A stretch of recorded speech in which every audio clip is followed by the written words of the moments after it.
Hello, welcome to another Campfire tale at your Medgar library. I'm James and I'm going to tell you a story.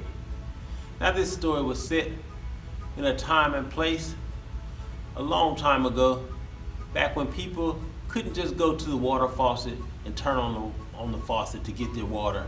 No, they had to go to a well to get their water. And here's what happened. There was once a small family, a young man and his fiancée and her parents. They were going to have dinner together. They had the dinner all prepared and ready to eat.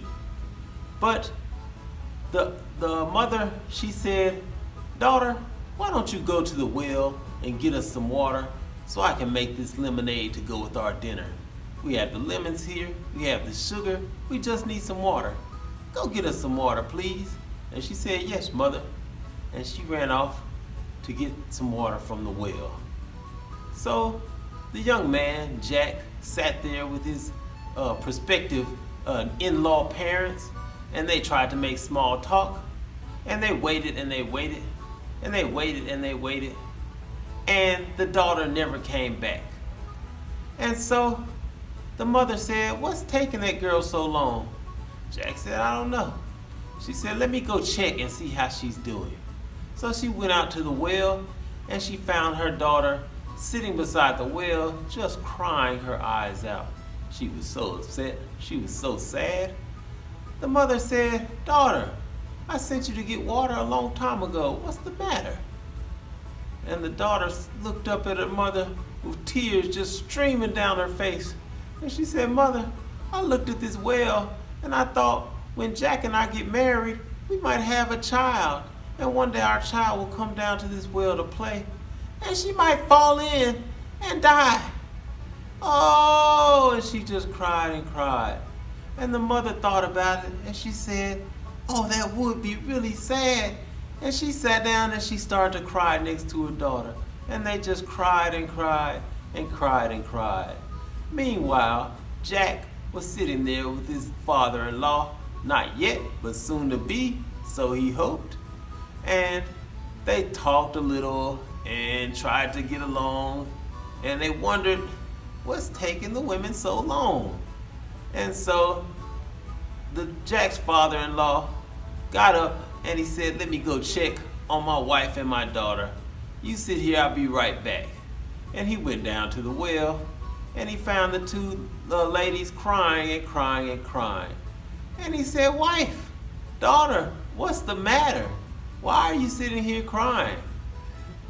The daughter said, "Oh, Father, I was just thinking about me and Jack getting married, and one day we come down to this well and find that our daughter had fallen in the well and died, and I just thought about it and I started to cry. I got so sad." And the mother said, "Yes, she told me about it. It would be so sad." And the father, he sat there and he thought about it. And pretty soon, his shoulders started to heave, and he started to cry. "Oh, that would be sad. That would be sad." And they sat there crying their eyes out. Finally, Jack came along. He saw his young fiancée and his parents, soon to be, sitting there beside the well crying.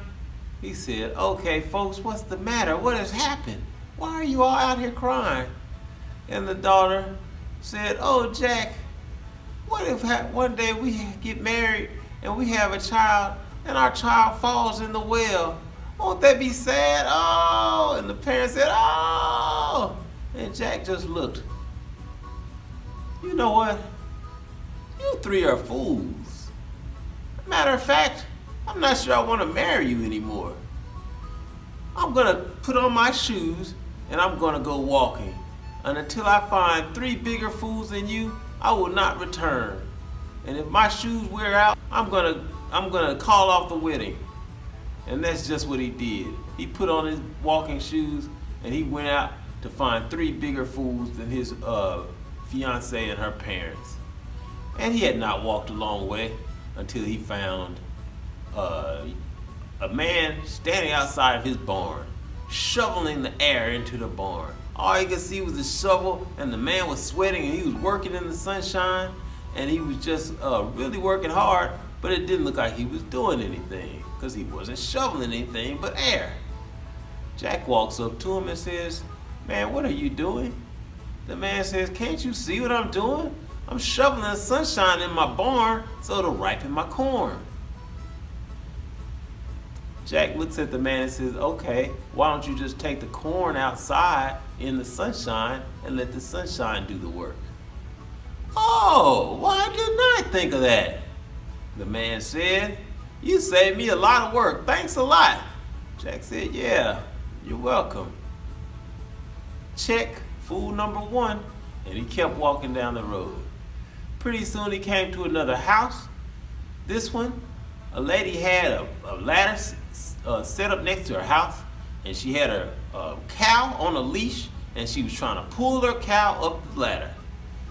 Jack looked for a second. He said, "Okay, let me ask this lady what she's doing." "Excuse me, miss, can I help you with something? What are you doing?" She said, "Isn't it obvious? I'm trying to pull my cow up here on the roof because there's grass growing up there on the roof of my house, and that way my cow can eat the grass." Jack said, "Okay, ma'am, why don't you just cut the grass off the top of the roof and bring it down to the cow?" The woman said, "Oh, why didn't I think of that? You don't know how many cows I've lost trying to pull them up this ladder, and they get hung up on the rope." Jack said, "Wow, yeah, I don't know how many you lost. Okay, I'll see you later." Check, fool number two. He kept walking. Pretty soon he came to another house, and this man was out in the yard. He had a pair of pans set up between two chairs. They were set up, and he was running and taking jumps, and he was jumping over the pans. Sometimes he jumped right in front of the pans, but he seemed to be having a hard time trying to do something regarding these pans. Oh, he was in his underwear. And so Jack walks up. He didn't really want to get too close, but he said, "Excuse me, sir. What are you doing?" And the man said, "Isn't it obvious? I'm trying to jump into these pants so I can wear them."